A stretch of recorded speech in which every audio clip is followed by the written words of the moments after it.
മലയാള സിനിമയ്ക്ക് ഒട്ടനവധി മികച്ച സിനിമകൾ സമ്മാനിച്ച കോംബോ ആയിരുന്നു സത്യൻ അന്തിക്കാട് മോഹൻലാൽ കൂട്ടുകെട്ട്.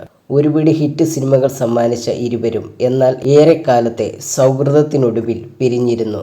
ഇതിനെക്കുറിച്ച് ഇപ്പോൾ സംസാരിക്കുകയാണ് Sathyan Anthikad. Star and style മാഗസിന് നൽകിയ അഭിമുഖത്തിൽ സംസാരിക്കുകയായിരുന്നു അദ്ദേഹം. ഞാൻ വിളിക്കുന്ന സമയത്ത് ലാൽ വരണം എന്ന നിർബന്ധം പിടിക്കരുതായിരുന്നു. എനിക്ക് പിന്നീട് തോന്നിയിട്ടുണ്ട്. വിട്ടുപിരിയാൻ പറ്റാത്തത്ര ലാലുമായി അടുത്തു പോയിരുന്നു ഞാൻ. അയാൾ മാഞ്ഞു പോയപ്പോൾ എൻ്റെ മുന്നിൽ സിനിമാ ലോകം ശൂന്യമായ വെള്ളത്തെപ്പോലെ കിടന്നു. പുതിയൊരു ലോകം കെട്ടിപ്പടുക്കേണ്ടതുണ്ട് എന്ന കടുത്ത യാഥാർത്ഥ്യത്തിന് മുഖാമുഖം നിൽക്കുകയായിരുന്നു ഞാൻ.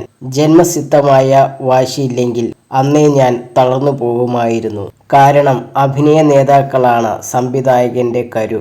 എൻ്റെ കരു നഷ്ടപ്പെട്ടു പോയിരുന്നു. എന്നാൽ അപ്പോഴൊന്നും ഞാൻ ലാലിനെ ശപിച്ചിരുന്നില്ല. അയാളെ ഓർത്ത് ഞാൻ മനസ്സിൽ കരഞ്ഞു, സത്യൻ അന്തിക്കാട് പറഞ്ഞു. മോഹൻലാലിനെ നായകനാക്കി സത്യൻ അന്തിക്കാട് ഒരുക്കുന്ന ഏറ്റവും പുതിയ ചിത്രമാണ് ഹൃദയപൂർവ്വം. ആന്റണി പെരുമ്പാവൂർ നിർമ്മിക്കുന്ന ഈ ചിത്രം ഓണം റിലീസായി തിയേറ്ററുകളിലെത്തും.